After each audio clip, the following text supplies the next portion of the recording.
The young bride trembles as 20 strangers crowd into her bedchamber, including her new mother-in-law, the local priest and several town officials. They're not here to celebrate, they're here to watch, to verify, to ensure that what happens next can never be disputed in court. Welcome to the medieval wedding night, where privacy was illegal, pleasure was sinful, and consummation was a public performance that could make or break dynasties. Think modern wedding traditions are stressful. Medieval brides faced rules so invasive, so disturbing, that many needed sedatives just to endure their wedding night. Not from fear of their husbands, but from the sheer horror of performing the most intimate act of marriage in front of an audience that would literally inspect the sheets afterward. These weren't backward villages following strange customs. These were legal requirements across medieval Europe. From peasant hovels to royal palaces, 8 rules governed that first night, each more invasive than the last, turning what should be a private moment into a public spectacle that would traumatise modern couples into celibacy. The church regulated which positions were holy, the law demanded witnesses, medical experts prescribed disturbing preparations, and everyone, from the kitchen maid to the king, had to follow these rules or risk having their marriage declared invalid. Ready to discover why medieval wedding nights were less about romance and more about surviving a ritualised ordeal that makes modern reality TV look tasteful. Let's count down the 8 rules that turned matrimonial bliss into medieval torture. The witness rule created an entire protocol of humiliation. Bride and groom were undressed by their attendants, not each other, in full view of the crowd. The bride's hair, usually covered after marriage, would be displayed loose one last time, while matrons checked her body for defects that might prevent consummation. The groom faced his own inspection as male relatives joked about his manhood and offered crude encouragement. Then, naked except for loose robes, they'd be placed in bed together, while priests sprinkled holy water and relatives threw herbs, supposedly ensuring fertility. Only after extensive prayers, blessings, and ceremonial positioning would the curtains be drawn. But the audience remained, ready to testify that they'd heard the necessary sounds of consummation. Some witnesses even pressed their ears against the bed curtains, ready to report any conversation suggesting reluctance or inability. Rule number 2, the morning inspection. As if public consummation wasn't traumatic enough, the morning brought fresh horror. The ritual display of the bloodied sheets. This wasn't a private check, but a public exhibition. The bride's mother or mother-in-law would enter the chamber at dawn, retrieve the sheets and display them to waiting relatives as proof of the bride's virginity and the marriage's consummation. In some regions, these sheets were hung from windows like flags of conquest. The blood was examined by matrons who claimed to distinguish between virginal blood and other sources, though their expertise was pure superstition. Brides who didn't bleed faced accusations of promiscuity, even though we now know many women don't bleed during first intercourse. This led to desperate measures: chicken's blood hidden in small vials, self-inflicted cuts, even insertion of leeches to ensure the required evidence. The sheet inspection could destroy lives. Anne of Cleves' marriage to Henry VIII was annulled partly because she didn't understand what was expected on the wedding night, and no blood was produced. Peasant brides face worse. Accusations of lost virginity could mean return to their families in disgrace, loss of dowry, even violence.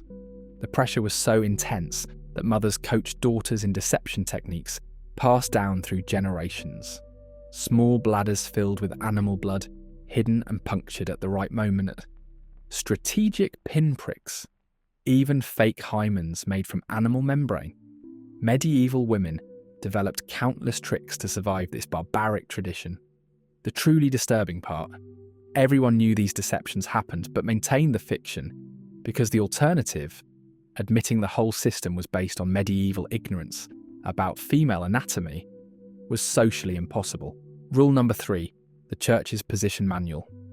The medieval church didn't just bless marriages, it micromanaged the bedroom with disturbing specificity.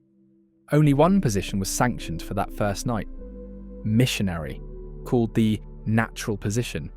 Everything else was sodomy, punishable by penance or worse. But it went beyond positioning. The church taught that experiencing pleasure during conception created deformed children. Wives were instructed to lie still, think holy thoughts, and endure rather than enjoy.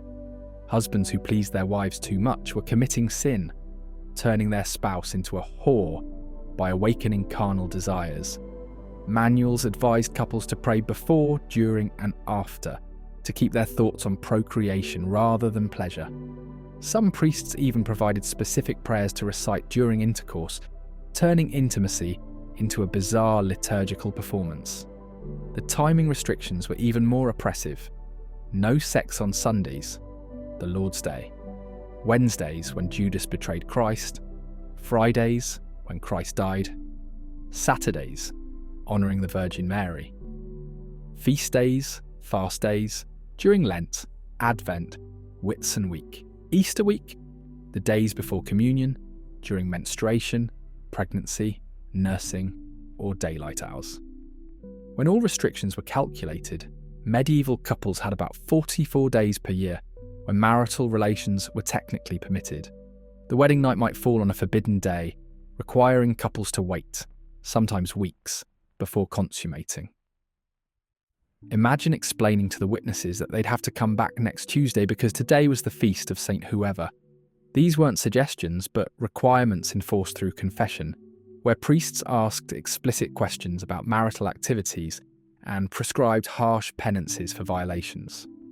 Rule number 4, the virgin's preparation. Hours before the wedding night, the bride underwent rituals that ranged from uncomfortable to disturbing. Elder women, usually married relatives, would prepare her, a process involving herbal baths, oils, and sometimes physical manipulation to open the way.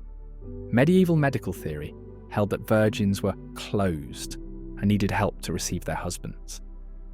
This led to practices we'd recognise as assault, forcible stretching, insertion of objects, even crude surgery in extreme cases.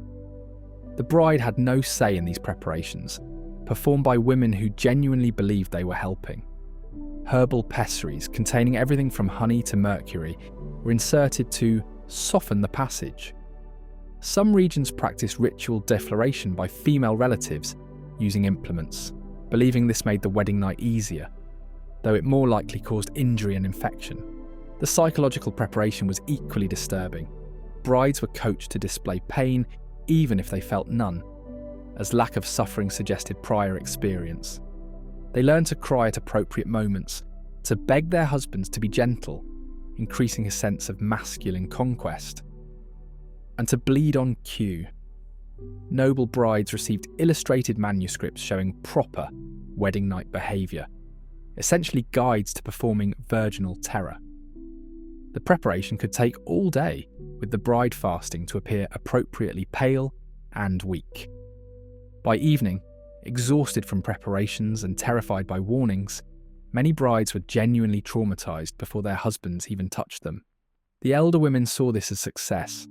A properly prepared bride should be frightened enough to please her husband's ego and society's expectations. Rule number 5, the Lord's rights.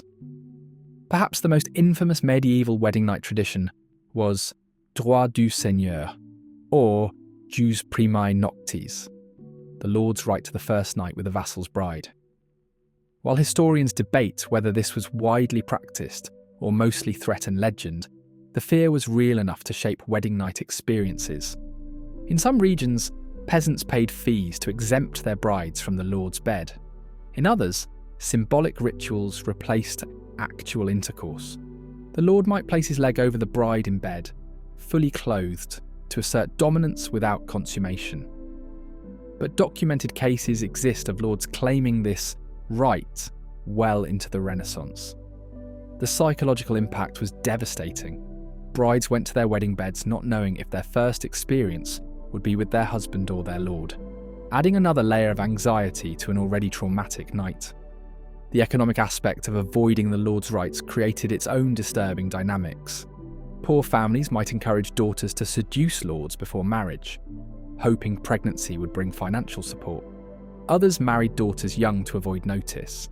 Some lords used the threat to extract other favours: labour, goods, even permanent mistress arrangements. The church's position was conveniently flexible. While officially condemning the practice, they often looked away when powerful nobles were involved. This created a system where peasant brides were caught between their husband's honour, their lord's power, and their family's survival. The wedding night became a political negotiation where the bride's body was currency and her consent irrelevant. Rule number 6. The fertility insurance. Medieval society's obsession with procreation turned wedding nights into disturbing fertility rituals. The bed itself was prepared with items believed to ensure conception. Mandrake roots under the mattress, wolf's testicles in pouches hung from bedposts, prayers written on parchment and sewn into pillows. But the most disturbing practices involved the couple themselves. Grooms were fed supposed aphrodisiacs that often contained dangerous substances, mercury, lead, even ground pearls. Brides drank herbal concoctions meant to heat the womb that could cause anything from hallucinations to miscarriage, if already pregnant. Some traditions required couples to consume each other's bodily fluids mixed with wine, believing this ensured compatibility and conception. The post-consummation rituals were equally invasive. Immediately after intercourse, brides were instructed to lie with legs elevated, sometimes tied in position for hours to help the seed take root. Midwives might manually seal the woman afterward, using practices that risk infection. If conception didn't occur quickly, the interventions escalated. Public health inspections where matrons examined the bride's genitals for blockages. Husband and wife forced to couple in specific locations. Crossroads at midnight, in fields during harvest, in churches, illegally but desperately. Steam treatments where women sat over boiling herbs that could cause severe burns. The pressure to conceive immediately after marriage turned every monthly bleeding into a public failure, every wedding night technique into desperate measures that often harmed rather than helped. Rule number 7. The punishment protocols. When wedding night rules were broken, and they often were, the punishments ranged from humiliating to brutal. A bride who couldn't produce blood faced immediate suspicion. Her family might be forced to return the dowry, she could be sent to a convent or returned home in disgrace. In extreme cases, she faced public punishment, stripping, whipping, head shaving, even stoning in some regions. Grooms who couldn't perform faced different, but equally harsh consequences. Impotence was grounds for annulment, but proving it involved disturbing public trials. Wise women would examine the man's genitals before witnesses. He might be required to attempt consummation before court officials. Some regions used trial by congress, forcing the couple to attempt intercourse before judges who would determine if the failure was physical or spiritual. The church's penances for breaking wedding night rules created their own suffering. Couples who enjoyed themselves too much faced years of fasting, public confession, even temporary separation. Using the wrong position meant crawling on knees to shrines, wearing hair shirts, or standing naked in church, while the congregation threw refuse. These weren't private penances, but public spectacles meant to reinforce proper behaviour. The social punishments could be worse: gossip, shunning, exclusion from religious and social events. A couple known to have sinned on their wedding night might find no one would trade with them, godparent their children, or help during harvests. The fear of these punishments made many couples approach their wedding night like criminals planning a heist. How to satisfy requirements while avoiding detection of any natural human response. Rule number 8. The documentation demands. Every aspect of the wedding night required documentation for potential legal challenges. Witnesses signed statements about what they saw and heard. Midwives provided written testimony about blood and virginity. Priests recorded completion of required blessings. This wasn't casual record keeping, but detailed documentation that could be reviewed by church courts years later. Noble families kept wedding night artifacts, bloody sheets, written testimonies, even physical evidence in family archives. These documents contain disturbing details by modern standards. witnesses describing sounds heard, positions glimpsed through bed curtains, even smells detected. Midwives recording intimate physical details about both bride and groom, priests noting whether proper prayers were said during consummation. The documentation could resurface years later during succession disputes, annulment proceedings, or accusations of adultery. Imagine having your wedding night performance analysed by lawyers, with witnesses called to testify about sounds they heard decades ago. The pressure to create proper documentation led to elaborate deceptions. Families hired professional witnesses who knew exactly what to claim. Midwives were bribed to provide favourable reports. Some couples staged elaborate fake consummations, complete with sound effects and pre-bloodied sheets, while actually waiting until witnesses left to have privacy. The entire system created a wedding night culture where performance for legal purposes mattered more than the actual marriage beginning. The real tragedy wasn't just the invasion of privacy, but how it turned what should be an intimate bonding experience into a theatrical production where the couple were merely players in their own marriage's legal establishment. These 8 medieval wedding night rules reveal a society that turned natural human intimacy into a regulated performance designed to serve everyone's interests except the couple's. The witnesses got legal certainty, the church got moral control, the families got alliance confirmation, the lords got their rights. But the bride and groom? They got trauma that often lasted a lifetime. Many medieval accounts describe couples who never recovered from their wedding night ordeal, remaining distant and formal throughout marriages that began with sanctioned violation. Others found ways to subvert the system, creating private moments after public performances, building intimacy despite society's best efforts to prevent it. What's truly disturbing isn't just these individual rules, but what they reveal about power, control, and the reduction of human intimacy to property transfer. Every rule served to remind couples that their bodies, their pleasure, even their private moments belong to society, not themselves. The medieval wedding night was designed to break down individual will and establish communal ownership over the most personal human experiences. Understanding this history matters because echoes of these attitudes persist in purity culture, in public obsession with others' private lives, in the belief that society has a right to regulate consensual adult intimacy. If this glimpse into medieval marriage disturbed you, remember, these weren't ancient barbarisms but practices that continued in some form into the modern era. Some of your own ancestors likely endured versions of these rules. Subscribe for more uncomfortable history that reveals how our ancestors really lived, loved and suffered under systems designed to control the most human parts of humanity. Because understanding the darkness of the past might help us recognise and resist when similar shadows fall across our own time.